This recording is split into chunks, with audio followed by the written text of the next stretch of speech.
بسم الله الرحمن الرحيم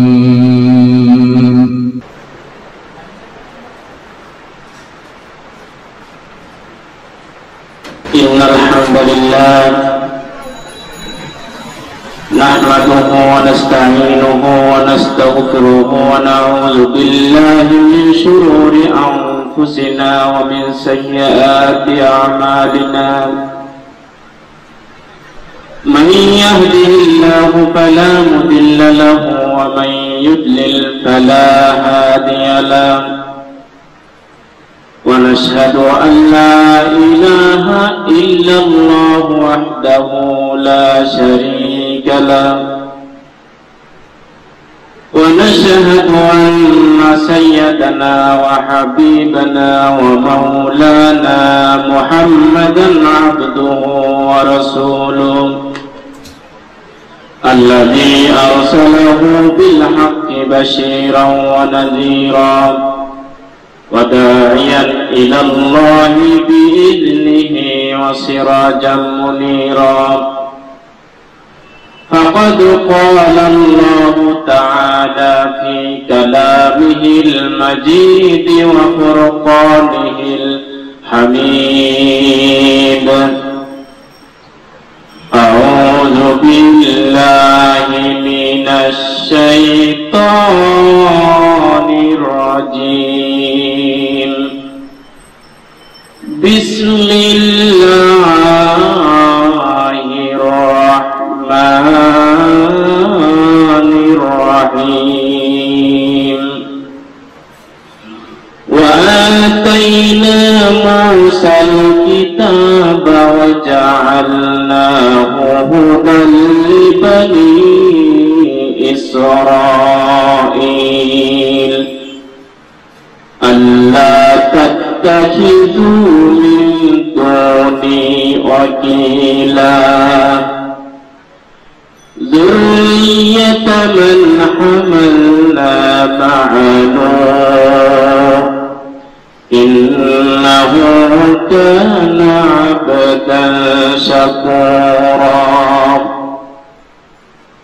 وقال تعالى في شأن حبيبه إن الله وملائكته يصلون على النبي يا أيها الذين آمنوا صلوا عليه وسلموا تسليما اللهم صل على سيدنا محمد وعلى آل محمد كما صليت على إبراهيم وعلى آل إبراهيم إنك حميد مجيد اللهم بارك على محمد كما باركت على إبراهيم وعلى آل إبراهيم إنك حميد مجيد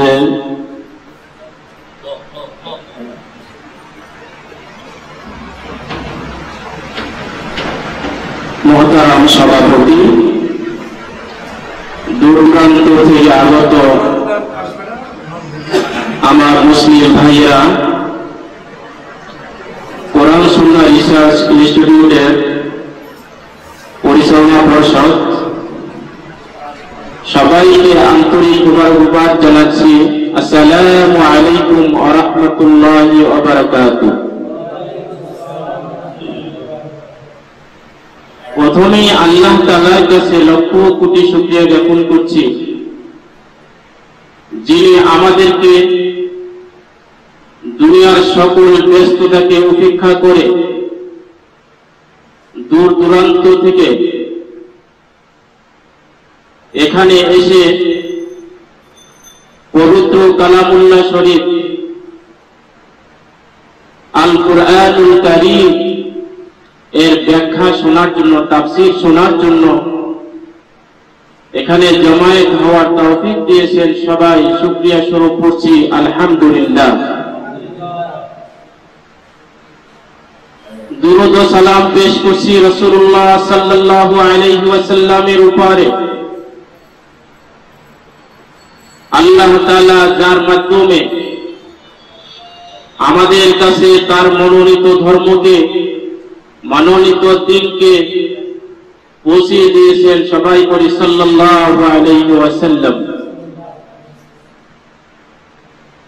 রূহের মাগফিরাত কামনা করছি ওই সকল সাহাবীদের যারা মুহাম্মদুর রাসূলুল্লাহ সাল্লাল্লাহু আলাইহি ওয়াসাল্লামের পাশে থেকে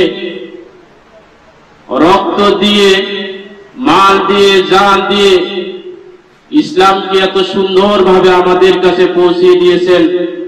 সবাই পরিবারে আল্লাহু তাআলা আনহু ওয়া রাদু আনহু।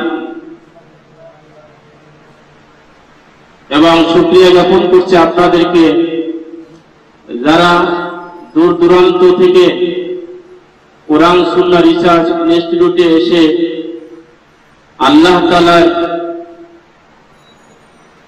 তাআলা প্রদত্ত মানবতার জন্য, মানব জাতির জন্য একমাত্র সংবিধান কোরআনের ব্যাখ্যা, কোরআনের তাফসীর শোনার জন্য আপনারা সবাই এসেছেন। আপনাদের সবাইকে ধন্যবাদ জানাচ্ছি। আমরা ধারাবাহিক তাফসীরে গত সপ্তাহে সূরা বানী ইসরাঈলের প্রথম আয়াত তাফসীর করেছিলাম। প্রথম আয়াতে আল্লাহ তাআলা বিশ্বের ইতিহাসে এক অলৌকিক ঘটনা ঘটিয়েছিলেন। মুহাম্মদ রাসূলুল্লাহ সাল্লাল্লাহু আলাইহি ওয়াসাল্লামকে আমন্ত্রণ করে তার কাছে আরশে আজিমে নিয়ে তাকে সান্ত্বনা বাণী দিয়েছিলেন। এমন এক অলৌকিক ঘটনার কথা আল্লাহ তাআলা সূরা বানী ইসরাঈলের প্রথম আয়াতে আলোচনা করেছেন। সে বিষয়ে আমরা গত সপ্তাহে আলোচনা করেছি। এবং আমরা বৈজ্ঞানিক এবং বিজ্ঞান সম্মতভাবে বর্তমান মডার্ন যুগে এসে বিজ্ঞানের দৃষ্টিতে রাসূলুল্লাহ সাল্লাল্লাহু আলাইহি সাল্লাম যে মিরাজ, এর মাধ্যমে যে মিরাজ সংঘটিত হয়েছিল, সে কথা বিজ্ঞানের দৃষ্টিতে আমরা প্রমাণ করেছি এবং এটা সম্ভব, যা আজ বিজ্ঞান প্রমাণ করেছে। সর্বোপরি এই বিষয়ে যে কথা হলো, আল্লাহ তাআলা যখন কোনো কিছু করতে চান শুধু বলেন হও, হয়ে যায়। আল্লাহ তাআলার পক্ষ থেকে এটা ছিল এক মুজিজা। এটাই এবং এটাকে আমাদের বিশ্বাস করতে হবে। এটা আল্লাহ তাআলার পক্ষ থেকে রাসূলুল্লাহ সাল্লাল্লাহু আলাইহি ওয়াসাল্লামের উপর এক মুজিজা ছিল, যেটা মানব জাতির জ্ঞানে ধারণ ক্ষমতা নেই। তারপরও এটা চির সত্য এবং এটা সত্য, এটাকে সত্য হিসাবেই মানতে হবে। আজকে সূরা বানী ইসরাঈলের দ্বিতীয় আয়াত থেকে আমরা ইনশাআল্লাহ তাফসীর করব এবং ব্যাখ্যামূলক আলোচনা হবে কোরআনের আয়াত দিয়ে এবং রাসূলুল্লাহ সাল্লাল্লাহু আলাইহি ওয়াসাল্লামের সহিহ সুন্নাহ দিয়ে এবং ঐতিহাসিক ঘটনা দিয়ে ব্যাখ্যা করা হবে। আল্লাহর কাছে তৌফিক কামনা করছি আল্লাহ তাআলা আমাদেরকে সঠিকভাবে কোরআনের তাফসীর করার এবং সঠিকভাবে বোঝার তৌফিক দান করেন। বলি সবাই আমিন। আল্লাহ তাআলা সূরা বানী ইসরাঈলের দ্বিতীয় আয়াতে বলছেন, وآتينا موسى الكتاب وجعلناه هدى لبني إسرائيل ألا تتخذوا من دوني وكيلا وآتينا موسى الكتاب। এর সরল অনুবাদ হলো, এবং আমি মূসা আলাইহিস সালামকে তাওরাত দিয়েছিলাম। ওয়াজআলনাহু হুদাল লিবানি ইসরাঈল, এবং এই তাওরাতকে বানী ইসরাঈলের জন্য হেদায়েত হিসাবে নির্ধারণ করলাম। আল্লাহ তাত্তাখিযু মিন দুনি ওয়াকিলা, যেন বনী ইসরাইলেরা তারা যেন আমি আল্লাহ ছাড়া অন্য কাউকে রব হিসাবে, অভিভাবক হিসাবে গ্রহণ না করে। 3 নম্বর আয়াত আল্লাহ বলছেন, যুররিয়াতা মান হামালনা মা নূহিন ইন্নাহু কানা আবদান শাকুরা। আর বনী ইসরাইলেরা এরা হলো তাদেরই বংশধর যারা নূহ আলাইহিস সালামের সাথে নৌকায় আরোহণ করেছিল মহাপ্লাবনের সময়। ইন্নাহু কানা আবদান শাকুরা। আর নূহ আলাইহিস সালাম, নূহ ছিলেন আল্লাহ তাআলার শুকরগুজারি বান্দা, আল্লাহ তাআলার কৃতজ্ঞ বান্দা। আমরা প্রথমে এই দুটো আয়াত নিয়ে আলোচনা করব ইনশাআল্লাহ। আল্লাহ তাআলা এই দুটো আয়াতের মাধ্যমে আমাদেরকে কি শিখাতে চাচ্ছেন, এরপরে সময় হলে পরবর্তী আয়াত আমরা আলোচনা করব ইনশাআল্লাহ। এখানে আল্লাহ তাআলা বলছেন, ওয়া আতাইনা মূসাল কিতাব। তাফসীর করতে হলে প্রথমেই জানতে হবে আগের আয়াতের সাথে এই আয়াতের সম্পর্ক কোথায়। এটা তাফসীরের নিয়ম। যখন যে আয়াত তাফসীর করবেন অথবা তাফসীর করবেন, সাথে সাথে জানতে হবে আগের আয়াতে আল্লাহ তাআলা কি বলছেন, পরের আয়াতে আল্লাহ তাআলা কি বলছেন। মাঝখান থেকে শুধু একটি আয়াত তাফসীর করে আগের পরের সম্পর্ক না জানলে অধিকাংশ সময় বিভ্রান্ত হতে পারে। এই জন্য আমরা আগে জানার চেষ্টা করবো এর আয়াত আগের আয়াতে আল্লাহ তাআলা কি বলছেন। এর আগের আয়াতে আল্লাহ তাআলা মুহাম্মদ রাসূলুল্লাহ সাল্লাল্লাহু আলাইহি ওয়াসাল্লামকে মর্যাদাপূর্ণ করেছেন, সম্মানিত করেছেন একটি বিশেষ ঘটনার মাধ্যমে। এমন একটি ঘটনা আল্লাহ তাআলা মুহাম্মদ রাসূলুল্লাহ সাল্লাল্লাহু আলাইহি ওয়াসাল্লামের মাধ্যমে ঘটালেন যে রকম ঘটনা বিশ্বের ইতিহাসে দ্বিতীয়বার নেই। আল্লাহ তাআলা মুহাম্মদ রাসূলুল্লাহ সাল্লাল্লাহু আলাইহি ওয়াসাল্লামকে আমন্ত্রণ করে তার কাছে নিয়ে গেলেন। এর মাধ্যমে মুহাম্মদ রাসূলুল্লাহ সাল্লাল্লাহু আলাইহি ওয়াসাল্লামকে বিশেষ মর্যাদায় ভূষিত করলেন। এই দ্বিতীয় আয়াতে আল্লাহ তাআলা হযরত মূসা আলাইহিস সালামের মর্যাদার কথা, তাকে কি সম্মান দিলেন সেই সম্মানের কথা আল্লাহ তাআলা উল্লেখ করছেন। দ্বিতীয় আয়াতে আল্লাহ বলছেন, আমি মূসাকে কি দিয়েছি? কিতাব দিয়েছি, তাওরাত দিয়েছি। তাওরাত দেওয়ার মাধ্যমে আমি তাকে সম্মানের আসন দিয়েছি, তাকে আমি মর্যাদাবান করেছি, তাকে আমি মর্যাদা পূর্ণ করেছি। তাহলে আগের আয়াতের আল্লাহ তাআলা সম্মানিত কাকে করলেন? হযরত মুহাম্মদ সাল্লাল্লাহু আলাইহি সাল্লামকে। আর পরবর্তী আয়াতে হযরত মূসা আলাইহিস সালাম প্রসঙ্গে বলতেছেন এবং তাকে সম্মানের স্থান কিভাবে দিলেন সেটা বলতেছেন, আমি তাকে তাওরাত দেওয়ার মাধ্যমে, এই কিতাবটা দেওয়ার মাধ্যমে তাকে আমি সম্মানিত করলাম। আগের আয়াতের সাথে এর আয়াতের সম্পর্ক আছে। এখন এখানে ওয়া এর অর্থ হলো এবং। ওয়া শব্দটা তো আরবি, আমরা কোরআন তো আরবিতে অবতীর্ণ হয়েছে। ওয়া এর অর্থ হলো কি? এবং। ওয়া এর দুটো অর্থ রয়েছে। আমি আগেও বলেছি তাফসীর সব না বুঝলেও হয়তো অনেক ক্ষেত্রে আপনারা বুঝবেন না, কিন্তু সাতটা আপনারা অনুভব করবেন। এই কোরআন আমরা জানি আরবিতে অবতীর্ণ হয়েছে, এর মধ্যে বালাগাত রয়েছে, এর মধ্যে মান্তিক রয়েছে, এর মধ্যে গ্রামার রয়েছে এবং এমন এমন শব্দ ইউজ করেছেন আল্লাহ তাআলা, যার মাধ্যমে কবি সাহিত্যিকদেরকে স্তব্ধ করে বন্ধ করে দিয়েছেন তার মুখকে। এই কোরআনের সাহিত্যের কাছে সমস্ত আরব বিশ্বের যত সাহিত্যিক ছিল তৎকালীন সময় থেকে এই সময় পর্যন্ত সকল সাহিত্যের মুখকে আল্লাহ তাআলা এই কোরআন অবতীর্ণের মাধ্যমে বন্ধ করে দিয়েছেন। কাজেই প্রত্যেকটা শব্দে, প্রত্যেকটা অক্ষরে আল্লাহ তাআলা বিশেষ একটি ভাষার প্রয়োজনীয়তা রয়েছে। এই জন্য আমি অনেক তাফসীর করবো যেগুলো বুঝে আসবে না, কিন্তু আপনারা সাতটা নেওয়ার চেষ্টা করবেন। এখানে যে ওয়া শব্দটা আরবি ভাষায় দুই অর্থে ব্যবহার হয়। একটা হলো ওয়া অর্থ এবং, আরেকটি অর্থ হলো ওয়ার এখানে কোনো অর্থ নেই। অর্থ হলো নূতন কথা শুরু করার জন্য আরবি ভাষাতে ওয়া শব্দটা ইউজ করা হয়। তার মানে হলো যদি আমরা ওয়া এর অর্থ এবং নেই, কোরআন খুলে দেখেন, কোরআনে যারা পড়তে পারে কোরআন দেখেন, ওয়া এর যদি এবং নেই তাহলে আগের আয়াতের সাথে সম্পর্কের মিল রয়েছে। মানে সম্পর্কের একটি মিল রয়েছে। সেটা কি? আমি মুহাম্মদ সাল্লাল্লাহু আলাইহি সাল্লামকে মিরাজ দানের মাধ্যমে সম্মানিত করলাম এবং মুসা আলাইহিস সালামকে সম্মানিত করলাম তাওরাত দেওয়ার মাধ্যমে। এই একটি মিল রয়েছে, এটাকে বলা হয় ওয়া আতিফা। আরেকটি হলো ওয়া ইস্তিনাফিয়া বলা হয়, মানে আগের আয়াতের সাথে এইরকম সম্পর্ক নয়। আল্লাহ তাআলা হযরত মুহাম্মদ সাল্লাল্লাহু আলাইহি সাল্লাম সম্পর্কে আলোচনা শেষ করছেন, মিরাজ কিভাবে সংগঠিত হয়েছে শেষ করেছেন।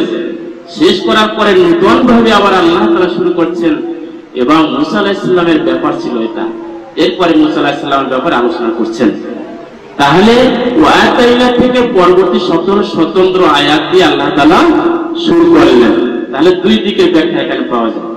একটা হলো আগের আয়াতের সাথে এখানে এবং দিয়ে শুরু করেছেন, আরেকটা হলো এখানে এবং নেই, আল্লাহ তাআলা নতুন আলোচনা শুরু করেছেন মুসা আলাইহিস সালামের আলোচনা দিয়ে। তাহলে ওয়ের অর্থটা আমাদের কাছে ক্লিয়ার। এরপরে আল্লাহ তাআলা বলেছেন আতাইনা আমি দিয়েছি, অর্থাৎ আওহাইনা আমি ওহী প্রেরণ করেছি। আতাইনা আমি দিয়েছি এর অর্থ হলো আমি ওহী দিয়েছি মুসা আলাইহিস সালামকে। কি দিয়ে ওহী দিয়েছি? আল কিতাব, একটা পরিপূর্ণ কিতাব দিয়েছি। আপনারা জানেন হযরত মুহাম্মদ সাল্লাল্লাহু আলাইহি সাল্লামকে কিতাব দিয়েছেন আস্তে আস্তে করে। সুদীর্ঘ কত বছর? 23 বছর ধরে ওহী অবতীর্ণ করেছেন প্রয়োজন অনুযায়ী। যেখানে যা দরকার আল্লাহ তাআলার সাথে সাথে জিবরাইলকে পাঠিয়ে দিয়ে সমাধান দিলেন। এইভাবে 23 বছর পর্যন্ত ওহী অবতীর্ণ করেছেন। ওইটাকে একত্র করার পরে এরকম একটি কোরআন, একটি ভলিউমে হয়েছে। কিন্তু মুসা আলাইহিস সালামের ক্ষেত্রে এরকম নয়। মুসা আলাইহিস সালামকে একবারই পরিপূর্ণ একটি কিতাব দিয়ে দিয়েছিলেন, যার নাম ছিল কি? তাওরাত। এখানে আল্লাহ তাআলা বলেছেন, এবং এই জন্য আল্লাহ তাআলা এখানে আতাইনা শব্দটা ইউজ করে, আমি দিয়েছি, একবারই দিয়ে দিয়েছি। আনসালনা বলেন নাই, নাযালনা বলেন নাই, বলেছেন আতাইনা। এর ভিতরে একটি ভাষা প্রয়োজনতা রয়েছে। আমি একবারে কি দিয়ে দিয়েছি? কিতাব দিয়ে দিয়েছি। কাকে? মুসা আলাইহিস সালামকে। এখানে আরো একটি লক্ষণীয় বিষয় হলো আল কিতাব। মনে রাখবেন, যদি কোন জায়গায় শুধু কোরআনের কোন জায়গায় শুধু আল কিতাব শব্দটা উল্লেখ থাকে, আগে পরে কোন নবী রাসূলের নাম নেই, তাহলে সেই কিতাব দ্বারা কি উদ্দেশ্য?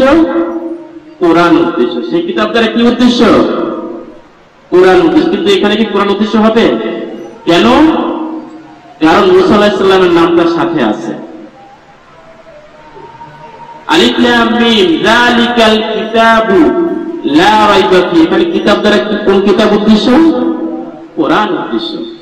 কারণ আগে পরে কোন নবী রাসূলের নাম নেই। আর অনেক জায়গাতে কোরআন শরীফে শুধুমাত্র আল কিতাব বলেছেন, মানে আশেপাশে কোন নবী রাসূলের নাম নেই। এভাবে যত জায়গাতে কিতাব শব্দটা আসবে, মনে রাখবেন এটা একটা সূত্র, নিয়ম। সব জায়গাতে কিতাব দিয়ে কোন কিতাব উদ্দেশ্য? কোরআন উদ্দেশ্য। কিন্তু যেখানে কিতাব বলেছেন পাশাপাশি ঈসা আলাইহিস সালামের নাম বলেছেন, অথবা দাউদ আলাইহিস সালামের নাম নিয়েছেন, অথবা ইব্রাহিম আলাইহিস সালামের নাম নিয়েছেন, অথবা এখানে মুসা আলাইহিস সালামের নাম নিলেন, এর অর্থ হলো কিতাব দ্বারা কোন কিতাব উদ্দেশ্য? তাওরাত উদ্দেশ্য। তো যাই হোক, তাহলে এখানে আল কিতাব দিয়ে কোন কিতাব উদ্দেশ্য? তাওরাত উদ্দেশ্য। আল্লাহ তাআলা বলেছেন আতাইনা মুসাল কিতাব, আমি মুসা আলাইহিস সালামকে কি দিয়েছি? অর্থ করব কি? তাওরাত দিয়েছি। আপনার কিতাব অর্থ দিতে পারবো না। আমি মুসা আলাইহিস সালামকে কি দিয়েছি? তাওরাত দিয়েছি। এখানে আরেকটি বালাগাত রয়েছে, একটু মজা পাবেন এখানে, আপনারা বুঝতে পারবেন আশা করি। ও আতাইনা অর্থ আমি দিয়েছি, মানে ফার্স্ট পারসন, যাকে আরবিতে বলে মুতাকাল্লিম, মুখাতাব ইউজ করেছে। এর আগে দেখেন তো, সুবহানাল্লাযী আসরা বিআবদিহি লাইলাম মিনাল মাসজিদিল হারাম। যিনি থার্ড পারসন ইউজ করেছেন, ঠিক না? যিনি তার বান্দাকে রাতে সফর করালেন, রাতের এক ক্ষুদ্রাংশে সফর করেন, যিনি ইউজ করেছেন না? যিনি দ্বারা কার উদ্দেশ্য? আল্লাহ তাআলা। কে উদ্দেশ্য? আল্লাহ তাআলা, যিনি। এরপরে এসে বলেছেন, কোরআন দিকে তাকান, বারাকনা হাওলাহু, আমি তাকে, মানে এই মসজিদুল আকসাটাকে আমি বরকতপূর্ণ করেছি। যিনির পরে হঠাৎ করে বারাক না আমি বললেন, ভাষা দেখেন, ভাষা আল্লাহ তাআলার ভাষা, লিনুরিয়াহু, যাতে করে আমি তাকে দেখাতে পারি, মিন আয়াতিনা, আমার নির্দেশনা বলি। হঠাৎ করে আবার বলেন ইন্নাহু হুয়াস সামিউল বাসীর, এই কথা বলেন নাই আমি সামি, আমি সবকিছু শুনি সবকিছু দেখি, এটা বলেন নাই।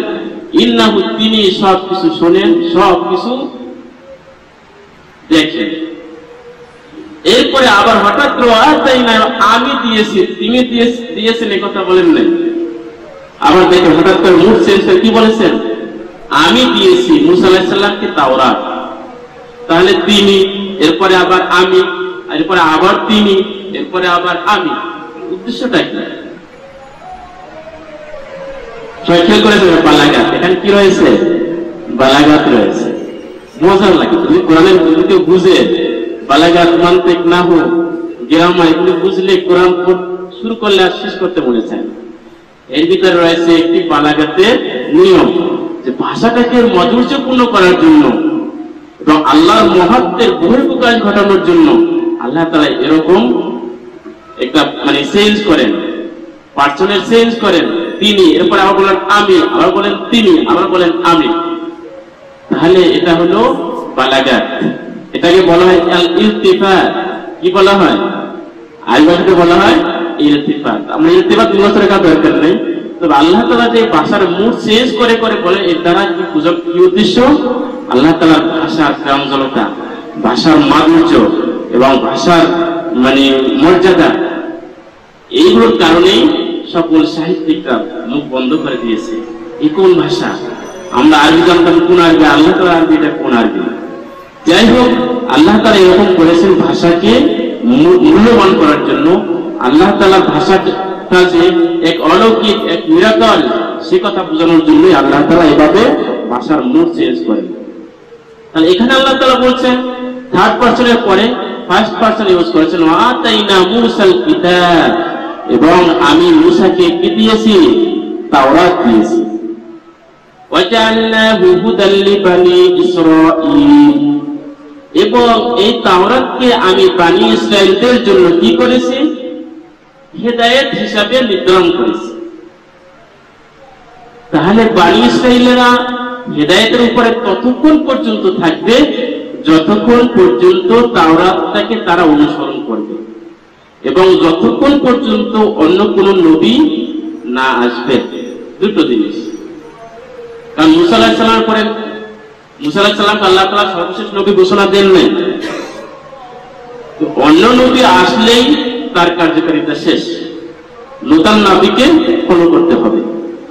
তাহলে এখানে আল্লাহ তাআলা যে বানি ইসরাঈলদের জন্য তাওরাতকে কি করলেন? হিদায়াত বানালেন, লি বানি ইসরাঈল, বানি ইসরাঈলদের জন্য। তাহলে বানি ইসরাঈল, বানি ইসরাঈলদের কারা উদ্দেশ্য? আমরা সবাই জানি বানি ইসরাঈল হলো ইয়াকুব আলাইহিস সালামের বংশধরদেরকে বলা হয়, তার সন্তানদেরকে কি বলা হয়? বানি ইসরাঈল বলা হয়। এখন যে ইহুদি যারা, এখন যারা কি ইহুদি, তারা বানি ইসরাঈল। মূলত ইব্রাহিম আলাইহিস সালামের কয় সন্তান ছিল? 2 সন্তান। নাম কি দিল? ইসমাইল এবং ইসহাক। ইসমাইল এবং ইসহাক। ইসহাক আলাইহিস সালামের পুত্রের নাম কি? ইয়াকুব। ইয়াকুব আলাইহিস সালামের সন্তান ছিল কয়জন ছিল? 12 জন বা 11 জন, 10 জন আর 2 জন, 12 জন। ইউসুফ আলাইহিস সালামের সাথে বেনিয়ামিন 2 আর ছিল 10, 12 জন। ইয়াকুব আলাইহিস সালামের বংশধর, তার থেকে যারা এসেছেন তাদেরকে কি বলা হয়? বানি ইসরাঈল। আর ইয়াকুব আলাইহিস সালামকে বলা হয় ইসরাঈল। ইয়াকুব আলাইহিস সালামকে কি বলা হয়? ইসরাঈল। এবং তার বংশধর যারা, তাদেরকে বলা হয় বানি ইসরাঈল, অর্থাৎ ইসরাঈলের বংশধর। এখন বানি ইসরাঈলদের থেকে আল্লাহ তাআলা অসংখ্য নবী রাসূল প্রেরণ করেছেন, মানে ঈসা আলাইহিস সালামের দিক থেকে। কারণ ইসমাঈল আলাইহিস সালামের দিক থেকে একজন নবী পাঠিয়েছেন, সেই নবীর নাম কি? মুহাম্মদ রাসূলুল্লাহ সাল্লাল্লাহু আলাইহি ওয়াসাল্লাম। এবং ইসহাক আলাইহিস সালামের দিক থেকে ইয়াকুব আলাইহিস সালামের পরে বনী ইসরাঈলদের থেকে আল্লাহ তাআলা অসংখ্য নবী প্রেরণ করেছেন। মুসা আলাইহিস সালাম বনী ইসরাঈলদের অন্তর্ভুক্ত, ঈসা আলাইহিস সালাম, ইউসুফ আলাইহিস সালাম, সালেহ আলাইহিস সালাম, হুদ আলাইহিস সালাম, এরপরে সুলাইমান আলাইহিস সালাম, দাউদ আলাইহিস সালাম, এরা সবাই কোন বংশের? বনী ইসরাঈলদের নবী রাসূল ছিলেন তারা। এখানে আল্লাহ তাআলা বলেন আমি তাওরাতকে তৎকালীন বনী ইসরাঈলদের জন্য, মুসা আলাইহিস সালামের সময়ের বনী ইসরাঈল যারা, তাদের জন্য আমি কি করলাম? হিদায়াত হিসাবে নির্ধারণ করলাম। আল্লাহ তাত্তাকিযু মিন দুনি ওয়াকিলা, এখানে আল্লাহ তাআলা হিদায়াতের ব্যাখ্যা করেছেন। হিদায়াত জিনিসটা কি? আল্লাহ তাত্তাকিযু মিন দুনি ওয়াকিলা, বনী ইসরাঈলেরা তোমরা যেন আমি আল্লাহ ছাড়া অন্য কাউকে অভিভাবক হিসাবে, রব হিসাবে গ্রহণ না করো। সবার কাছে ক্লিয়ার কি? তারা যে তাদের জন্য যে মানে তাওরাতকে হিদায়াত হিসাবে নির্ধারণ করেছেন, এর অর্থ হলো তারা যেন আল্লাহ ছাড়া অন্য কাউকে রব না বানায়। এখানে আল্লাহ বলেছিল কি? তাকান কোরআনের দিকে, আল্লাহ ছিল। আন একটা শব্দ আছে এখানে। আন শব্দটা তিন অর্থে হতে পারে।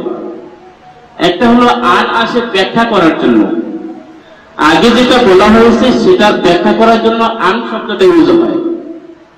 তাহলে আল্লাহ মূলত হলো আল্লাহ। যখন ইদগাম করে পড়া হয় তখন কি করা হয়? আল্লাহ পড়া হয় না? আল্লাহকে ইদগাম করে পড়লে কি করা হয়? আল্লাহ। নুন সাকিনের পরে লাম আসলে কি হয়? তাসবিদের কায়দা আছে না? নুন সাকিনের পরে লাম হলে ওটাকে কি বলা হয়? ইদগামে বিলা গুন্না। করছি না আমরা? তাহলে এখানে আল্লাহ ইদগাম হয়ে গেছে। এখানে আন শব্দটা ব্যাখ্যা করার জন্য আসে। দুই নম্বর হলো আন শব্দটা অতিরিক্ত শব্দের সৌন্দর্য রক্ষা করার জন্য আন শব্দটা আনা হয়। তিন নম্বর হলো এটাকে মানে মাসদারি অর্থ দেওয়ার জন্য এটাকে আনা হয়। তাহলে এখানে যখন তিনটা অর্থের জন্য আনা হয় তখন অর্থটা কেমন সুন্দর হয়। তিন দিকে অর্থ দেখেন যে আল্লাহ তাত্তাকিযু মিন দুনি ওয়াকিলা যখন ব্যাখ্যার জন্য আসবে, যে আন শব্দটা পূর্ববর্তী শব্দকে ব্যাখ্যা করার জন্য, অর্থাৎ কি? যে আমি বনী ইসরাঈলদের জন্য তাওরাতকে হিদায়াত হিসেবে নির্ধারণ করলাম, এর অর্থ কি? এর ব্যাখ্যাটা কি? আল্লাহ আন দিয়ে আল্লাহ তাআলা ব্যাখ্যা করছেন। এর ব্যাখ্যা হলো তারা যেন আমি আল্লাহ ছাড়া অন্য কাউকে রব হিসাবে গ্রহণ না করে, এটাই হলো হিদায়াতের অর্থ, এটাই হলো হিদায়াতের ব্যাখ্যা। দুই নম্বর হলো যদি আন শব্দটা মাসদারি অর্থে হয়, অর্থাৎ বিশেষ্য সূচক অর্থ হয়, তখন সেই ক্ষেত্রে এটার অর্থ হবে আমি তাদের জন্য বা বনী ইসরাঈলদের জন্য তাওরাতকে হিদায়াত হিসেবে প্রেরণ করেছি বা নির্ধারণ করেছি যেন, তখন অর্থ হবে যেন তাহারা আমি আল্লাহ ছাড়া অন্য কাউকে রব হিসাবে গ্রহণ না করে। অর্থ সবটা নিয়ে। আর যদি এটাকে অতিরিক্ত অর্থ ধরা হয় আনকে, তখন সেক্ষেত্রে এটা অর্থ দাঁড়ায় যে এখানে উজ্জ আছে একটা শব্দ কুলনা, আমি বনী ইসরাঈলদের জন্য তাওরাতকে হিদায়াত হিসেবে নির্ধারণ করেছি, ওয়াকুলনা এবং বলে দিয়েছি লা তাত্তাখিযু মিন দুনি ওয়াকিলা, সাবধান তোমরা আমি আল্লাহ ছাড়া অন্য কাউকে কি হিসেবে গ্রহণ করো না? রব হিসেবে গ্রহণ করো। তিনটা অর্থ নিলে তিনটা অর্থই একই হয়, কিন্তু ভঙ্গি হলো একটু ভিন্ন। ভঙ্গিটা কি? এটা হলো আল্লাহ ছাড়া একটি মানে মুজিজা। তাহলে তিনটা অর্থ হয়। তিনটা অর্থে আমি আমার বাংলাতে বলছি যে এবং আমি মুসা আলাইহিস সালামকে তাওরাত দিয়েছি এবং সেই তাওরাতকে বনী ইসরাঈলদের জন্য হিদায়াত নির্ধারণ করেছি। হিদায়াতের ব্যাখ্যা আল্লাহ ব্যাখ্যা করছেন যেন বনী ইসরাঈলেরা আমি রব ছাড়া আমি আল্লাহ ছাড়া অন্য কাউকে যেন রব হিসাবে গ্রহণ না করে। দুই নম্বর অর্থ যেটা সেটা হলো যে আমি মুসা আলাইহিস সালামকে তাওরাত দিয়েছি এবং এই তাওরাতকে বনী ইসরাঈলদের জন্য আমি হিদায়াত হিসাবে নির্ধারণ করেছি এবং আমি ওদেরকে বলে দিয়েছি সাবধান আমি আল্লাহ ছাড়া অন্য কাউকে কি করো না? রব হিসাবে গ্রহণ করো না। এই দুইটা অর্থ। আরেকটি অর্থ হলো যে আমি মুসা আলাইহিস সালামকে তাওরাত দিয়েছি এবং এই তাওরাতকে বনী ইসরাইলের জন্য হিদায়াত হিসেবে বিতরণ করেছি, যেন তারা আমি আল্লাহ ছাড়া অন্য কাউকে রব হিসাবে গ্রহণ না করে। তাহলে এখানে এটার মাধ্যমে আল্লাহ তাআলা কিসের ঘোষণা দিলেন? ইখলাসের ঘোষণা দিলেন। রব একমাত্র কে হবে? আল্লাহ। মানে সব কিছুতে একমাত্র আল্লাহকে সামনে রাখতে হবে। বনী ইসরাইলদেরকে আল্লাহ তাআলা এই কথাই শিক্ষা দিলেন। শুধু বনী ইসরাইল না, সকল নবী রাসূলদেরকে আল্লাহ তাআলা পাঠাইছেন কি নিয়ে? তাওহীদ দিয়ে পাঠিয়েছেন। কি দিয়ে পাঠিয়েছেন? তাওহীদ দিয়ে পাঠিয়েছেন। সকল নবী রাসূলদের মিশন ভিশন একটাই ছিল, যে আল্লাহর বান্দাদেরকে আল্লাহর একাত্মবাদের দিকে দাওয়াত দেওয়া। সকল নবী রাসূলদের একটা মাত্র মিশন ভিশন ছিল, সকল মানব জাতির কাছে পৌঁছানো লা ইলাহা ইল্লাল্লাহ, আল্লাহ ছাড়া অন্য কোনো ইলাহ বা মাবুদ নেই, আল্লাহ ছাড়া অন্য কোনো রব নেই, আল্লাহ ছাড়া অন্য কোনো খালিক নেই, আল্লাহ ছাড়া অন্য কোনো মালিক নেই। একমাত্র ইবাদত পাওয়ার মতো যোগ্যতা সম্পন্ন সত্তা একজন, সে কে? আল্লাহ। এখানে সেই থিম নিয়ে এসেছেন মুসা আলাইহিস সালাম, একই দাওয়াত নিয়ে এসেছেন মুসা আলাইহিস সালাম, এবং বনী ইসরাইলদেরকে ঘোষণা দিয়ে দিলেন যে আল্লাহ তাত্তাখিযু মিন দুনি ওয়াকিলা, তোমরা একমাত্র আমি আল্লাহ ছাড়া অন্য কাউকে রব হিসাবে গ্রহণ করো। এবং সর্বশেষ নবী মুহাম্মদ রাসূলুল্লাহ সাল্লাল্লাহু আলাইহি সাল্লাম তিনি কিসের দাওয়াত নিয়ে এসেছিলেন? এই একই দাওয়াত নিয়ে এসেছেন যে তোমরা যদি বলো লা ইলাহা ইল্লাল্লাহ তুফলিহু। আল্লাহ রাসূল সাল্লাল্লাহু আলাইহি সাল্লাম তায়েফের ময়দানে গিয়ে ঘোষণা দিলেন, ও তায়েফের মানুষ, তোমরা মুখে বলো লা ইলাহা ইল্লাল্লাহ, আল্লাহ ছাড়া অন্য কোনো বিধানদাতা নেই, আল্লাহ ছাড়া অন্য কোনো উপাসনা পাওয়ার কেউ নেই। এই কথা যদি তোমরা মনে প্রাণে বিশ্বাস করো আর যদি মুখে উচ্চারণ করো, তুফলিহু, তাহলে তোমরা সফল হবে এই দুনিয়াতে এবং তোমরা নাজাত পাবে আখিরাতে। তাহলে একই দাওয়াত নিয়ে এসেছেন মুহাম্মদ রাসূলুল্লাহ সাল্লাল্লাহু আলাইহি ওয়াসাল্লাম এসেছেন। কিন্তু দুঃখের বিষয় হলো শর্ত, আমরা এই দাওয়াত থেকে দূরে সরে পড়েছি। আমাদের সমাজ আজ ভেঙে পড়েছে। কারণ হলো একটাই, আমরা তাওহীদ থেকে দূরে সরে পড়েছি। আমরা কবরের কাছে গিয়ে রিজিক চাই, আমরা কবরের কাছে গিয়ে সন্তান চাচ্ছি, যার কারণে আল্লাহ তাআলা আমাদের ভাগ্যকে পরিবর্তন করে দিলেন। আমাদের উপর আল্লাহ তাআলার পক্ষ থেকে গজব আসলো। আমাদের মধ্যে শুধুমাত্র মতবিরোধ চলছে, আমাদের মধ্যে শুধু অকল্যাণ হয়ে যাচ্ছে, কল্যাণের কোনো ছোঁয়া নেই। কারণ হলো একটাই, আমরা তাওহীদ থেকে দূরে সরে পড়েছি। আল্লাহর কাছে তাওহীদ আমরা যেন আল্লাহ তাআলার তাওহীদে বিশ্বাসী হই, এই জন্য তাওহীদ কামনা করছি আল্লাহর কাছে। বলি সবাই আমিন। তাহলে সকল নবীদের এবং আল্লাহ তাআলা মনোনীত ধর্মের চেতনা একটাই, যে আল্লাহর বান্দারা কি হবে? তাওহীদপন্থী হবে, আল্লাহ তাআলার একাত্মবাদে বিশ্বাসী হবে। এটাই হলো মূল চেতনা। এই চেতনাই যেন আমরা সারা দিয়ে আমাদের জীবনকে বলি। আবার আল্লাহর কাছে তাওফিক কামনা করছি। এরপরে আয়াতে আল্লাহ তাআলা বলছেন, যুররিয়াতা মান হামালনা মা নূহিন ইন্নাহু কানা আবদান শাকুরা। যুররিয়াতা মান হামালনা মা নূহ, বনী ইসরাইলদের পরিচয় দিচ্ছেন আল্লাহ তাআলা। বনী ইসরাইলদের পরিচয় দিচ্ছেন যে বনী ইসরাইল এরা তো হলো মানে তাদেরই বংশধর, যারা নূহ আলাইহিস সালামের সাথে নৌকায় আরোহণ করেছিল। নূহ আলাইহিস সালামের সাথে নৌকা আরোহণ করেছিল কারা? কয়জন? কি হতে পারবে? নূহ আলাইহিস সালামের সাথে নৌকা আরোহণ করেছিলেন মানুষের ভিতরে তিনজন। কে? হাম, সাম, ইয়াফাস। নূহ আলাইহিস সালামের 4 পুত্র ছিল। একজন তো তার নাম কি? কেনান। কেনান তাকে অস্বীকার করে কোথায় আশ্রয় নিয়েছিল? পাহাড়ের চূড়ায়। আল্লাহ তাআলা তাকে ডুবিয়ে মারলেন। বাকি 3 জন ছিল হাম, সাম, ইয়াফাস এবং নূহ আলাইহিস সালাম। এই 4 জনই মহাপ্লাবনের পরে দুনিয়াতে জীবিত ছিলেন। বাকি সব কি হয়েছিল? আল্লাহ তাআলা ধ্বংস করে দিয়েছিলেন। তাহলে এখন আমরা এই 650 কোটি অথবা তার চেয়ে বেশি বর্তমান বিশ্বের জনসংখ্যা, এই সব কার বংশধর? নূহ আলাইহিস সালাম। কার বংশধর? নূহ আলাইহিস সালামের বংশধর। নূহ আলাইহিস সালামের 3 ছেলে তিনজনকে নূহ আলাইহিস সালাম 3 এরিয়াতে পাঠালেন বিশ্বের পৃথিবী। এখান থেকেই আস্তে আস্তে আবার বংশধর বেড়ে বেড়ে এই সংখ্যায় পরিণত হয়েছে। তো যাই হোক, এখানে আল্লাহ তাআলা বলেছেনদেরকে বলছেন তোমরা তো হলো তারই বংশধর যাদেরকে আমি আরোহণ করিয়েছিলাম কার সাথে? নূহ আলাইহিস সালামের সাথে। এখানে প্রশ্ন হতে পারে আল্লাহ তাআলা বিশেষভাবে নূহ আলাইহিস সালামের কথা বললেন কেন?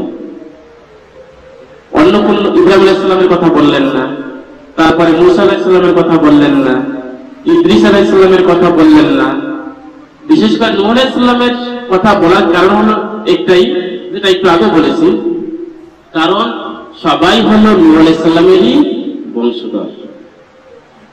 কারণ মহাপ্লাবনের পরে 3 পুত্র জীবিত ছিল নূহ আলাইহিস সালামের, তাদের থেকেই আবার এই সব মানুষ ধারাবাহিকভাবে এসে এই সংখ্যায় পরিণত হয়েছে। এই জন্য আল্লাহ তাআলা নূহ আলাইহিস সালামের নামটা এখানে বিশেষভাবে উল্লেখ করেছেন।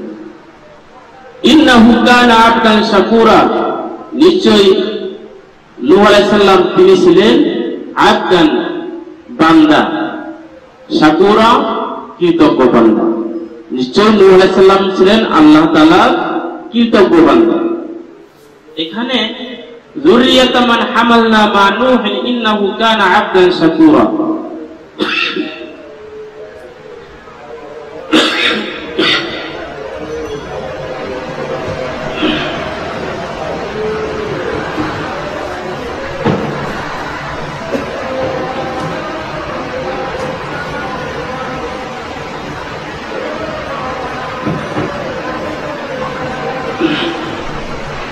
এখানেও আল্লাহ তাআলা বলেছেন যুররিয়াতা।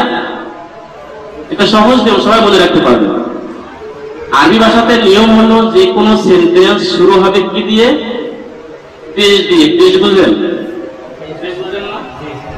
এটা উচিত ছিল যুররিয়াতু মান হামালনা। আবার বলি, আরবি ভাষাতে যে কোনো সেন্টেন্সের প্রথম ওয়ার্ডটা কি হবে? পেশ, কোনো কারণ না পাওয়া গেলে। এটার আসলে হলো সেটা কি হবে? পেশ হবে। যখন অন্য কিছু হবে তখনই সেখানে একটা কারণ আছে, একটা প্রশ্ন আছে। এখানে দ্বিতীয় সেন্টেন্সটা কি দিয়ে শুরু করেছেন আল্লাহ তাআলা? পেশ দিয়ে কি শুরু করেছেন? করেন না, যুররিয়াতা বলেছেন। যুররিয়াতু বলেন নাই। কারণটা কি? এখানে কারণ আছে। লা তাত্তাখিযু মিন দুনি ওয়াকিলা, এখানে মাফউল বলা হয় আরবিতে, বোঝার দরকার নাই, যদি শোনেন যে লা তাত্তাখিযু ইত্তিখাজ, তাত্তাখিযু এই শব্দটার জন্য দুটো সকর্ম দরকার, দুটো মাফউল দরকার, অবজেক্ট দরকার। কয়টা? 2টা। তো এখানে দ্বিতীয় অবজেক্টটা হলো, মাফউলটা হলো যুররিয়াতা। আর মাফউল যেটা সর্বদা কি হয়? জবর। ঠিক আছে? তখন অর্থটাও কত সুন্দর অর্থ দাঁড়ায়, দেখেন এখানে তার অর্থ দাঁড়ায় লা তাত্তাখিযু যুররিয়াতা মান হামালনা মা নূহিন মিন দুনি ওয়াকিলা। এর অর্থ হলো, ও বনি ইসরাঈলেরা, তোমরা নূহ আলাইহিস সালামের বংশধরদেরকে আল্লাহকে বাদ দিয়ে রব বানাইও না। কথাটা ক্লিয়ার কিনা? যে নূহ আলাইহিস সালাম অনেক ভালো মানুষ ছিলেন, আবদান শাকুরা ছিল, এই জন্য তার বংশধরকে আমি আল্লাহকে বাদ দিয়ে কি বানাইও না? ইলাহ বানাইও না। তারা বানাইছে না? এই যে মূর্তি পূজা শুরু করেছে না তারা, নূহ আলাইহিস সালামের পরবর্তী সময় থেকে তো মূর্তি পূজা শুরু হয়েছে, এর আগে তো মূর্তি পূজা ছিল না। তাহলে এখানে আল্লাহ তাআলা বলছেন তোমরা, ও বনি ইসরাঈলেরা, তোমরা আমি আল্লাহকে বাদ দিয়ে নূহ আলাইহিস সালামের বংশধরকে রব বানাইও না। আসল কাহিনী কি? ইন্নাহু কানা আবদান শাকুরা। তুমি যে নূহ আলাইহিস সালামের বংশধরকে রব বানাইবে তোমরা, ওই নূর অবস্থা কি ছিল শুনো? উনি ছিল আবদান, আমি আল্লাহর একান্ত দাস, এবং শাকুরা, তিনি ছিলেন আমি আল্লাহর প্রতি কৃতজ্ঞ। নূহ আলাইহিস সালাম, নূহ শব্দের অর্থ কি? ক্রন্দন করা। নূহ আলাইহিস সালাম এত বিনয়ী ছিল আল্লাহর প্রতি যে বলা হয় তিনি জমিনের এমন কোন জায়গা নাই যেখানে বসে তিনি সিজদা করেন নাই এবং আল্লাহর জন্য কাঁদেন নাই। এই জন্য তাকে নূহ বলা হয়। নতুন ক্রন্দন করা। এত বিনয় আল্লাহ তাআলা বলছেন, তোমরা নূহ আলাইহিস সালামকে অনেক মর্যাদাপূর্ণ পাইয়া তার বংশধরকে রব বানাইও না আমাকে বাদ দিয়া। নূহ আলাইহিস সালাম সে নিজেই তো ছিল আমার দাস, সে নিজেই তো আমার কাছে ক্রন্দন করত, সুযোগ কোথায়? আল্লাহ তাআলার কথার মানে ভার কত চিন্তা করেন এখানে। তাহলে এখানেও আল্লাহ বলছেন ইন্নাহু কানা আবদান শাকুরা। আমি গত সপ্তাহে বলেছি যখন আসরা ফি আবদিহি বলেছেন যে ইকমালুল খালকি বিইকমালিহিম উবুদিয়াতু লিল্লাহি তাআলা, যে আল্লাহর সৃষ্টি আল্লাহর কাছে তার মর্যাদা পরিপূর্ণ হয় যত বেশি বান্দা আল্লাহর সৃষ্টি আল্লাহর কাছে বেশি বিনয় হতে পারে। আল্লাহর কাছে যত বেশি নিজেকে বিলীন করে দিবে, আল্লাহর দাসত্বে যত সে নিচে নামতে পারে আল্লাহর কাছে, তত বেশি আল্লাহর কাছে তার মর্যাদা মানে বৃদ্ধি পায়। এটা হলো আল্লাহ তাআলার একটা নিয়ম। এই জন্য মুহাম্মদ রাসূলুল্লাহ সাল্লাল্লাহু আলাইহি সাল্লাম দাসত্বের ক্ষেত্রে আল্লাহর কাছে এত বেশি বিলীন হয়েছেন, নিজেকে আল্লাহর জন্য এত বেশি বিলীন করে দিয়েছেন যে আল্লাহ তাআলা তাকে বিশেষ মর্যাদা দিয়েছেন। কি মাধ্যমে? মিরাজের মাধ্যমে। তার মতো এত বড় দাসত্বের পরিচয় আল্লাহর কাছে অন্য কোন নবী রাসূল এবং কোন বান্দা দিতে পারে নাই। যার কারণে মুসা আলাইহিস সালাম তিনি আল্লাহকে দেখতে চেয়েছিলেন কিন্তু দেখতে পারেন নাই। তিনিও কিন্তু আল্লাহর দাস ছিলেন, কিন্তু দাসত্বের ক্ষেত্রে আল্লাহ রাসূল সাল্লাল্লাহু আলাইহি সাল্লাম মুহাম্মদ সাল্লাল্লাহু আলাইহি সাল্লামের মতো এত বড় দাসত্বের পরিচয় এত বেশি ফিলিং করে দিতে পারেন নাই, যার কারণে আল্লাহ তাআলা তার দোয়া কবুল করেন নাই। এখানেও নূহ আলাইহিস সালামের ক্ষেত্রে আবদান শব্দটা ইউজ করেছেন। কি শব্দ ইউজ করেছেন? আবদান। ইন্নাহু কানা আবদান শাকুরা। নিশ্চয়ই নূহ আলাইহিস সালাম তিনি ছিলেন আল্লাহর একান্ত দাস এবং আল্লাহর প্রতি কৃতজ্ঞ। তাহলে একজন ভালো মানুষের, একজন বান্দা, তার মূল পরিচয় কি? দাস। কিন্তু আমরা সমাজে এখন পীর বাবাকে আল্লাহর দাস বললে তার ইজ্জতের হানি হয়। মুহাম্মদ রাসূল সাল্লাল্লাহু আলাইহি সাল্লাম যদি আমরা দাস বলি, আল্লাহর বান্দা বলি, তাহলে তারা বলে এই রাসূলকে অসম্মান করা হয়েছে। না, বরং রাসূল সাল্লাল্লাহু আলাইহি সাল্লাম ইজ্জতকে আরো বাড়িয়ে দেওয়া। আমরা কালিমা শাহাদাত পড়ি না, আশহাদু আল্লা ইলাহা ইল্লাল্লাহু ওয়া আশহাদু আন্না মুহাম্মাদান আবদুহু ওয়া রাসূলুহু। আবদুহু বলি, যদি ওটা মানে হাদিসে এরকম ইবারত নেই, পরবর্তী সময় ই করা হয়েছে। তারপর এখানে যে শব্দটা হাদিসে, বিভিন্ন হাদিসে আবদু শব্দটা পাওয়া যায় এবং কোরআনের বিভিন্ন, যেমন এখানে আবদিহি বলেছেন, দাসত্বের পরিচয়টা আল্লাহর কাছে সবচেয়ে বড় পরিচয়। কিন্তু আমরা বর্তমানে রাসূলুল্লাহ সাল্লাল্লাহু আলাইহি সাল্লামকে বলছি তিনি আল্লাহর নূরের অংশ, নাউযুবিল্লাহ বলতেছি উনি সবকিছু জানেন, আমাদেরকে দেখছেন হাজির নাজির, বলেন নাউযুবিল্লাহ। তিনি সবকিছু দেখেন, সব জায়গার খবর রাখেন। এটা মানে রাসূলের শানে এটা অমর্যাদা, রাসূলকে অসম্মানিত করা হয় এই কথা দিয়ে। তারা মনে করে এটা রাসূলের সম্মান বাড়ানো হয় না। এটা রাসূল সাল্লাল্লাহু আলাইহি ওয়াসাল্লাম বলছেন না, গত সপ্তাহে একটা হাদিস শুনিয়েছিলাম যে লা তারফাউনি ফাওকা মাকানি, আমার স্থলের উপরে তোমরা আমাকে জাগাইও না, বরং তোমরা আমাকে আমার জায়গায় রেখো, বলো আব্দুল্লাহি ওয়া রাসূল বলো। এবং তোমরা ঈসা আলাইহিস সালামের মানে খ্রিস্টানদের মতো আমাকে নিয়ে বাড়াবাড়ি করো না। খ্রিস্টানরা ঈসা আলাইহিস সালামকে বাড়াবাড়ি করে কতদূর নিয়ে গেছে? আল্লাহর পর্যায়ে নিয়ে গেছে। তোমরা এরকম করো না, বরং তোমরা আমার ব্যাপারে বলো আব্দুল্লাহি ওয়া রাসূলুহু। তাহলে এটা রাসূল আমাদের শিক্ষা দিয়ে গেছে। তাহলে উবুদিয়তের পরিচয় আল্লাহর সাথে, এটা হলো বান্দার জন্য সবচেয়ে বড় পরিচয়। এটার মাধ্যমে আল্লাহ তাআলার কাছে একজন বান্দার মর্যাদা, ফজিলত এবং সম্মান আরো বহু গুণে বেড়ে যায়। তাহলে আমরা যেন এটার এই যে দাসত্বের বা আব্দের উবুদিয়তের জন্য সঠিক ব্যবহার করতে পারি, আল্লাহ তাআলার কাছে আমাদের এটার জন্য তাওফীক কামনা করছি, বলি সবাই আমিন। তাহলে এখানে আল্লাহ তাআলা বলেছেন ইন্নাহু কানা আবদান শাকুরা, নিশ্চয়ই নূহ আলাইহিস সালাম তিনি ছিলেন কি? আবদান শাকুরা। আপনারা সামনে আগে বসেন। শাইখ সামনে আসেন, সামনে আসেন স্যার।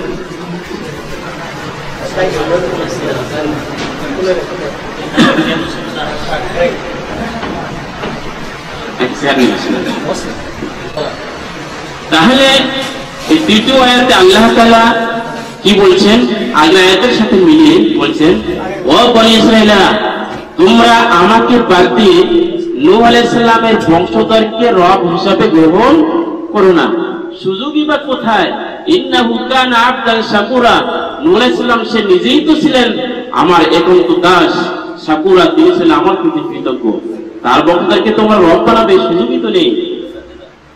এরপরে একটা আল্লাহ বলছেন, وَقَضَيْنَا إِلَى بَنِي إِسْرَائِيلَ فِي الْكِتَابِ لَتُفْسِدُنَّ فِي الْأَرْضِ مَرَّتَيْنِ وَلَتَعْلُنَّ عُلُوًّا كَبِيرًا।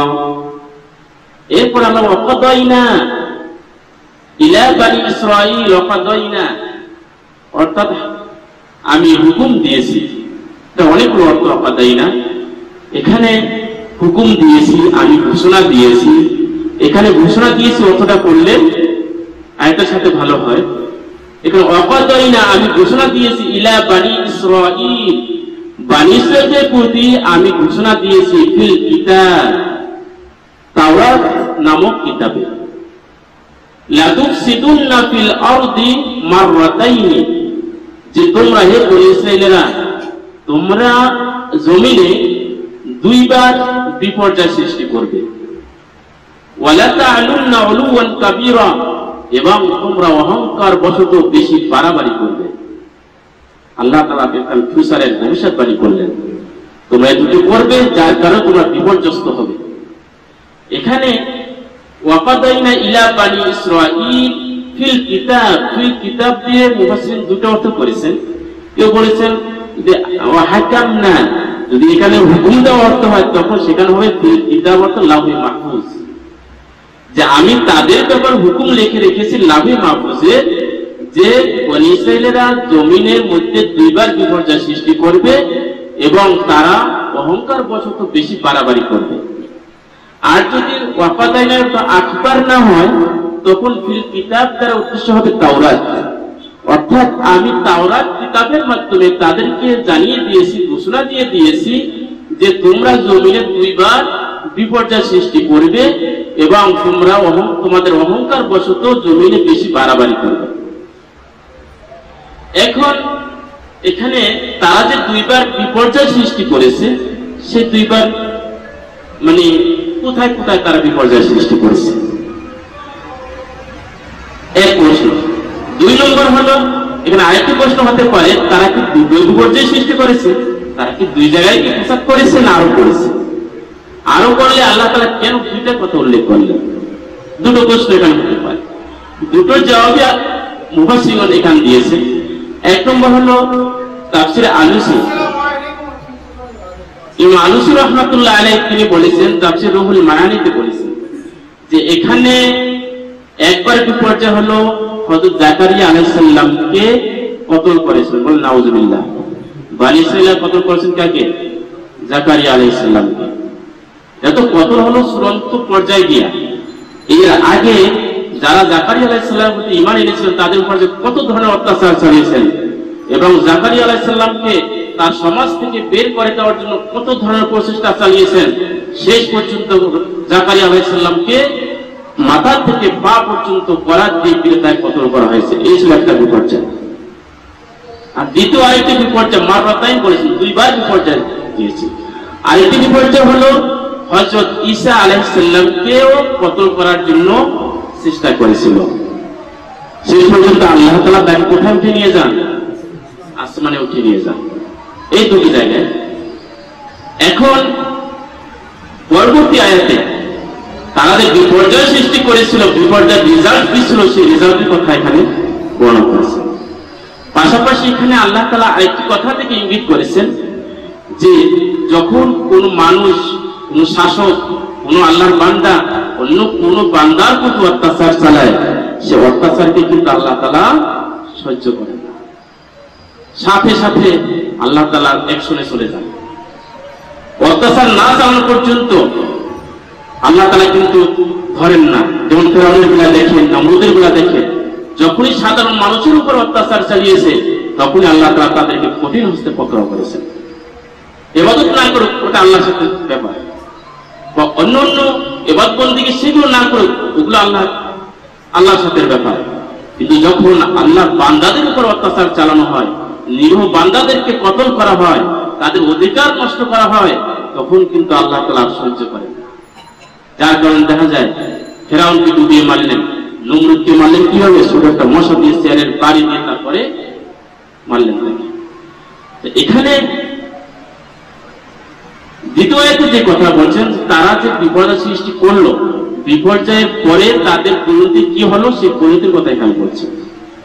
সেটাই বলছেন, فَإِذَا جَاءَ وَعْدُ أُولَاهُمَا بَعَثْنَا عَلَيْهِمْ عِبَادًا لَنَا أُولِي بَأْسٍ شَدِيدٍ فَجَاسُوا خِلَالَ الدِّيَارِ وَكَانَ وَعْدًا مَفْعُولًا। আল্লাহ বলছেন فَإِذَا جَاءَ وَعْدُ أُولَاهُمَا, তারা যখন প্রথমবার বিপর্যয় সৃষ্টি করলো, তখন আমি কি করলাম?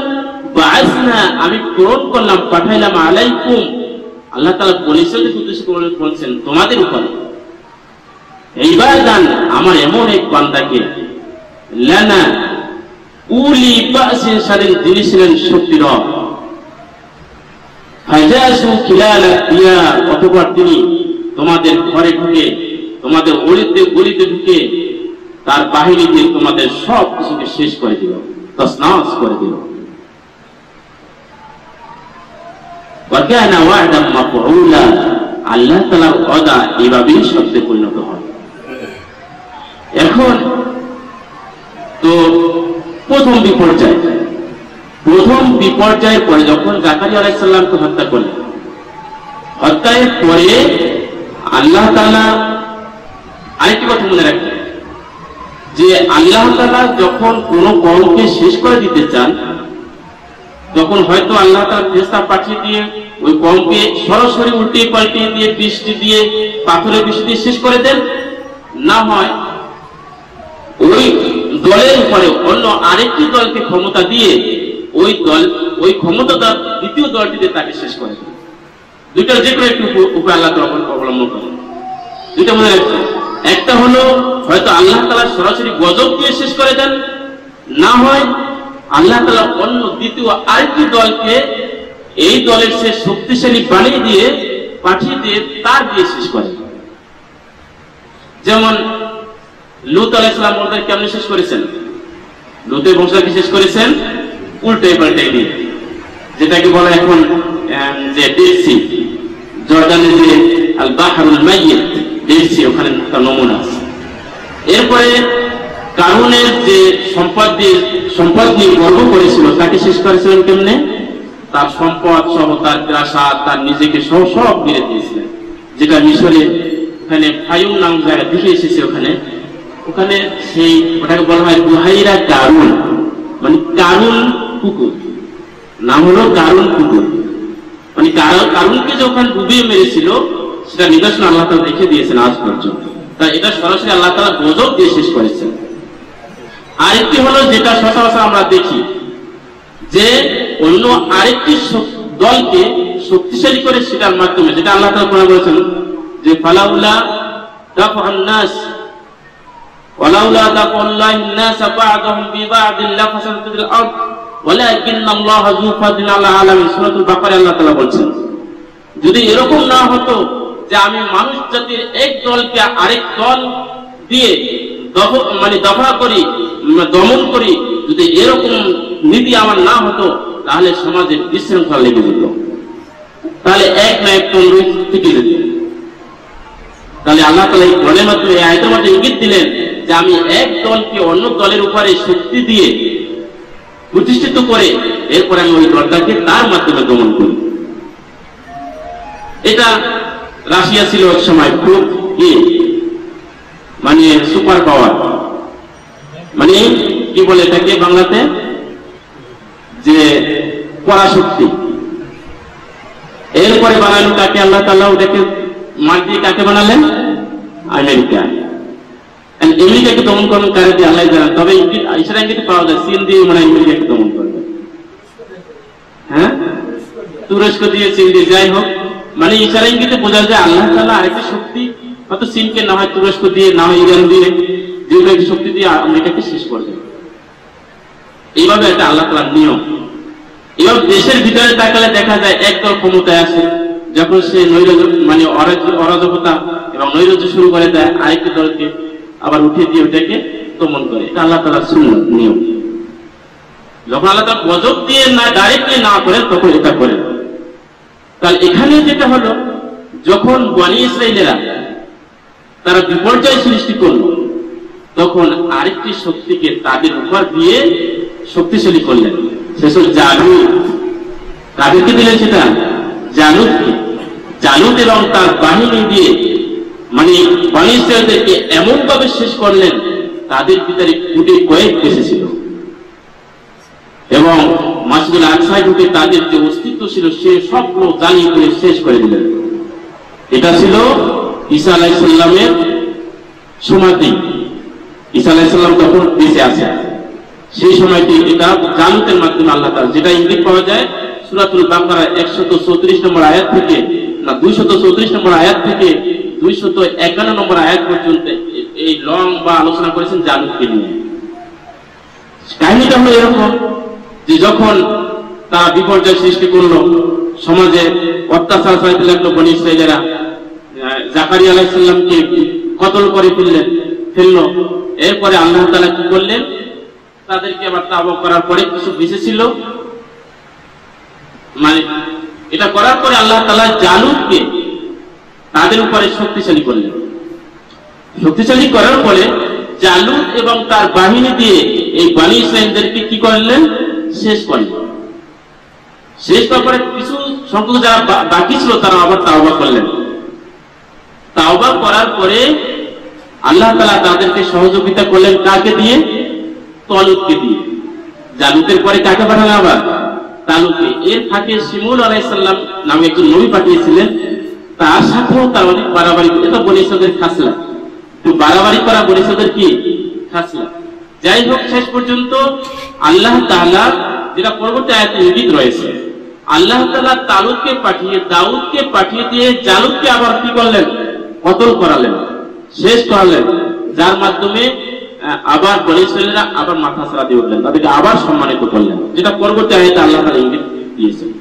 তাহলে আল্লাহ তাআলা এখানে বলেছেন বনী ইসরাইলরা প্রথম যে বিপর্যয় করেছিল সেটা জাকারিয়া আলাইহিস সালামকে কতল করার মাধ্যমে, এবং এই বিপর্যয়ের জবাব দিয়েছিলেন জালুতকে পাঠানোর মাধ্যমে। জালুত তার বাহিনী নিয়ে বনী ইসরাইলদের সবাইকে, অধিকাংশ অংশকে কি করে দিলেন, শেষ করে দিলেন। তাদের বাড়িঘর সব জ্বালিয়ে করে দিলেন, তাদের যে অস্তিত্ব ছিল, তাদের যে ঐতিহ্য ছিল সবগুলোকে জ্বালিয়ে করে দিলেন।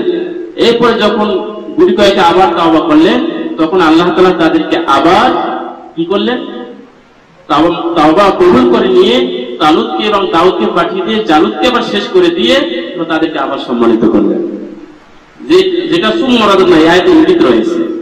সুম্মা রাদাদনা লাকুমুল কাররাতা আলাইহিম ওয়া আমদাদনাকুম বিআমওয়ালিন ওয়া বানিনা ওয়া জাআলনাকুম আকসারা নাফীরা। আল্লাহ তাআলা আয়াতে বলেন সুম্মা রাদাদনা লাকুম, অতঃপর আমি তোমাদের জন্য ফিরিয়ে আনলাম আল কাররাতা, কাররাতু বারবার হওয়া। তবে এখানে মাজাজি অর্থ নিয়েছেন, বালাগাতের পরিভাষায় মাজাজ বলা হয়। এখানে মাজাজি অর্থ হলো দাউলা, অর্থাৎ হলো মুলক, সাম্রাজ্য, এলাকা, দেশ। এটাকে আবার আমি ফিরিয়ে দিলাম তাদেরকে।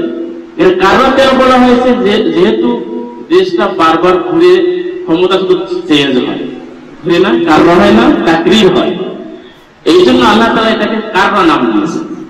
আল্লাহ বলতেছেন আমি বনী ইসরাইলদেরকে আবার কাররাকে, দাওলাত, দেশটাকে আবার ফিরিয়ে ওদের হাতে দিলাম। ওয়া আমদাদনাকুম, এগুলো একটা নিয়ম। 2 নম্বর নিয়ম হলো ওয়া আমদাদনাকুম বিআমওয়ালিন ওয়া বানিন, এবং তাদের সম্পদে এবং সন্তান সন্ততির প্রবৃদ্ধি ঘটানো। 3 নম্বর ওয়া জাআলনাকুম আকসারা নাফীরা, এবং আমি ও বনী ইসরাইল তোমাদেরকে আকসারা নাফীরা মানে তৎকালীন সময়ে সবচেয়ে বড় গোষ্ঠীতে পরিণত করলাম। এই 3টা নিয়ামত আবার দিয়েছেন আল্লাহ তাআলা। তাহলে এখানে এই আয়াতের ইঙ্গিত যেটা আমি সূরা বাকারার 134 নম্বর 234 নম্বর আয়াত থেকে 251 নম্বর আয়াতে যে তাদেরকে মানে দমন করা, আবার তাওবা করার পর তাদেরকে আবার পুনঃপ্রতিষ্ঠিত করা, সেটা বলতে এখানে ইঙ্গিত রয়েছে।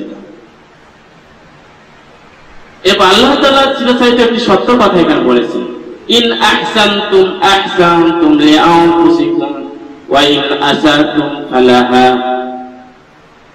যদি তোমরা তোমাদের নিজেদের প্রতি ইহসান করো, অথবা তোমরা যদি ভালো কাজ করো, নিজেদের প্রতি ইহসান পরের অংশে, যদি তোমরা ভালো কাজ করো, ইহসান করো, আহসানতুম লিআনফুসিকুম, তাহলে তোমরা নিজেদের প্রতি ইহসান করো। অর্থাৎ তোমরা ভালো কাজ করলে তোমাদের রেজাল্টটা কি হবে? ভালো হবে। ওয়া ইন আসাতুম ফালাহা, ও বনি ইসরাঈলেরা, যদি তোমরা খারাপ কিছু করো তাহলে সেটার পরিণতিটাও হবে ফালাহা, ওই রকম খারাপ পরিণতি হবে। তাহলে এ পর্যন্ত আল্লাহ একটা বিশেষ সুন্নাত, একটা বিশেষ সূত্র আল্লাহ তাআলা এখানে বলে দিলেন, ভালো করলে ভালো রেজাল্ট ভালোই হয়, আবার খারাপ করলে খারাপের পরিণতি খারাপই হয়ে থাকে। এরপরে আল্লাহ বলেন ফাইজা জাআ ওয়াদুল আখিরাতি, দুইটা বিপর্যয়ের কথা বলছিলেন না? একটা বিপর্যয় চলে গেল কি, জাকারিয়া আলাইহিস সালামকে শেষ করেছিলেন, মানে তাকে কতল করেছিলেন, নাউযুবিল্লাহ। এরপরে তাদেরকে আবার পরিণতি ভোগ করতে হয়েছিল, আল্লাহ আবার তাদেরকে আবার পুনরায় প্রতিষ্ঠিত করলেন, এগুলো একটা বিপর্যয়। দ্বিতীয় বিপর্যয় কি ছিল, ইন ফাইজা জাআ ওয়াদুল আখিরাতি, অতঃপর যখন দ্বিতীয় আল্লাহর ওয়াদা, মানে দ্বিতীয় বিপর্যয় যখন তারা সৃষ্টি করলেন, তখন আল্লাহ তাআলা কি করলেন? আল্লাহ তাআলা ইয়াসুউজুহাকুম, তোমাদের চেহারাকে কুৎসিত করার জন্য, কলুষিত করার জন্য আমি আবার আরেক দল বাহিনীকে পাঠালাম। ওয়ালিয়াদখুলুল মাসজিদা কামা দাখালুহু আউয়াল মাররা, এবং তারা যেন মসজিদে আকসায় প্রবেশ করতে পারে যেমনি ভাবে প্রথমবার জালুত তার বাহিনী নিয়ে প্রবেশ করে সবকিছুকে, তাদের তাওরাতকে, তাদের তাবুতকে, তাদের সবকিছুকে শেষ করে দিয়েছিল, অনুরূপ ভাবে দ্বিতীয়বারও আবার আমি তোমাদের বিপক্ষে একটি শক্তিকে দাঁড় করে দিয়েছিলাম, যারা তোমাদেরকে কলুষিত করেছিল, তোমাদেরকে অপমানিত করেছিল, তোমাদেরকে শেষ করে দিয়েছিল, এবং মসজিদুল আকসায় প্রবেশ করে তোমাদের বাকি ঐতিহ্যকেও শেষ করে দিয়েছে। ওয়ালিউতাব্বিরু মা লাউ তাকবীরা, এবং তোমাদের নাম নিশানাকে তারা নিশ্চিহ্ন করে দিয়েছিল। ইউদাম্মিরু, শেষ করে দিয়েছিল, ধ্বংস করে দিয়েছিল। দ্বিতীয় বিপর্যয় বলতে এখানে দ্বিতীয় বিপর্যয় ঈসা আলাইহিস সালামকে যখন তারা মানে হত্যা করার চেষ্টা করেছিল, আল্লাহ তাআলা তাকে আকাশে উঠিয়ে নিলেন এবং সমাজের যত ধরনের বিপর্যয় সব সৃষ্টি করলেন, তখন আল্লাহ তাআলা আরেক দলকে তাদের উপর শক্তিশালী করেছিলেন, এটা ছিল রোমান সম্প্রদায়, রোমান সম্প্রদায়, রোম এবং পারস্য সম্প্রদায়। তারা ছিল খ্রিস্টান আর এরা ছিল কি ইহুদি। এমন ডলা দিয়েছে এদেরকে, ইতিহাস সাক্ষী দিয়েছে, এমন ডলা দিয়েছে এদেরকে, যেখানে যাকে পেয়েছে সবগুলোকে কতল করেছিল। তাদের ইতিহাস প্রসিদ্ধ যে জায়গাগুলো, প্রতিষ্ঠানগুলো, বিল্ডিংগুলো সবগুলোকে জ্বালিয়ে করে শেষ করে দিয়েছিল। রোমের মানে রোম সম্রাট, এবং তার এই ছিল তিতাস, আরবিতে বলা হয় তিতাস, ইংলিশে বাংলাতে কি বলা হয় জানি না, আরবিতে বলা হয় তার বাহিনীর নাম ছিল তিতাস। যে তিতাস বাহিনী এসে বনি ইসরাঈলদের সব কিছুকে শেষ করে দিল। এটা ছিল ঈসা আলাইহিস সালাম এর জন্মের পরে মানে খ্রিস্ট 70 খ্রিস্টাব্দে, যিশু জন্মের 70 বছরে, 70তম বছরে এটা করেছে। যার কারণে ইহুদিরা এখানে তার তাওরাত হয়েছে। এখন তারা যে মানে ওল্ড টেস্টামেন্ট যেটাকে তারা তাওরাত দাবি করে, তা কিন্তু আমাদের পক্ষে একটা দলিল যে রোমের সে তিতাস বাহিনী তাদের সব কিছুকে শেষ করে দিয়েছে। তারা কোথায় তাওরাত করে? আমরা আরো একটা দলিল, জালুত বাহিনী তাদের সব কিছু ইতিহাস, ঐতিহ্য সব কিছুকে জালি করে শেষ করে দিল। তারা এই তাওরাত আবার কোথায় পেল? আমাদের পক্ষে একটা দলিল। তারা যে তাহরিফ করেছে, বিক্ষিপ্ত মানে ওটাকে বিকৃত করেছে, সেটার একটা প্রমাণ হলো এটা। তো যাই হোক, দ্বিতীয় পর্যায়ে এসে রোমের সেই বাহিনী তাদের সব কিছুকে শেষ করে। এটা ছিল আল্লাহ তাআলার সেই প্রতিশ্রুত দ্বিতীয় বিপর্যয়, যেটা বনী ইসরাঈলেরা করেছিল। এখন এখানে আমাদের শিক্ষা কি? আল্লাহ তাআলা কেন বনী ইসরাঈলদের কাহিনী এখানে তুলে নিয়ে আসলেন এবং তারা এতগুলো পুরা জীবনে এবং পুরা ইতিহাস, তাদের অস্তিত্ব যতটুকু সময় ছিল ততটুকু সময় তারা শুধুমাত্র সমাজে বিপর্যয় সৃষ্টি করলো। তার মধ্যে থেকে বিশেষ দুটো বিপর্যয় সৃষ্টির কথা উল্লেখ করে আল্লাহ তাআলা আমাদের কি বার্তা দিলেন, কি শিখাতে চাচ্ছেন আমাদের? এখানে তাফসীর ওয়াসিত এর গ্রন্থকার তনতাবী রাহমাতুল্লাহ আলাইহি তিনি 4টা কারণ উল্লেখ করেছেন। যে 1 নম্বর কারণ হলো যে আল্লাহ তাআলা এগুলো আমাদেরকে বার্তা দেওয়ার মাধ্যমে আল্লাহ তাআলা বোঝাতে চাচ্ছেন যে আল্লাহ তাআলা কারো উপরে অত্যাচার করেন না, জুলুম করেন না। আল্লাহ তাআলা যাকে ধরেন সে যে জুলুম করেছিল, যাকে ধরেন সে যে জুলুম করেছিল সেই জুলুম পরিমাণ তাকে ধরেন, এর চেয়ে বেশি ধরেন না। এর একটা বার্তা আল্লাহ আমাদেরকে দিয়েছেন।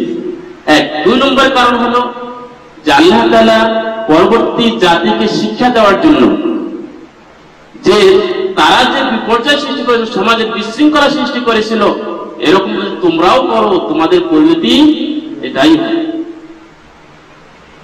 আরেকটা হলো ইহুদিদেরকে শিক্ষা দেওয়ার জন্য তোমাদের পূর্বপুরুষরা যা করেছিল তোমরা যদি তাই করো তাহলে তোমাদের শোষণীয় অবস্থা এভাবেই হবে।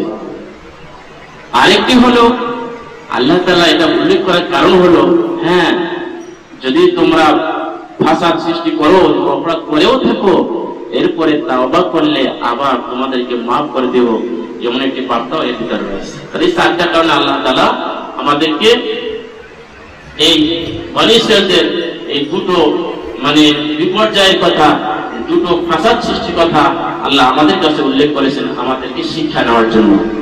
এই জন্য আমি সহ আমাদের সবাইকে এবং সমাজ লিডার যারা আছে, আজ বিশ্বের নেতৃত্বে যারা আছে, সবার কাছে আমাদের এই কোরআন সুন্নাহ রিসার্চ ইনস্টিটিউটের পক্ষ থেকে আমন্ত্রণ জানাচ্ছি, কোরআনের আয়াত দিয়ে আপনারা এই কোরআন থেকে শিক্ষা নেন, আয়াত থেকে শিক্ষা নেন।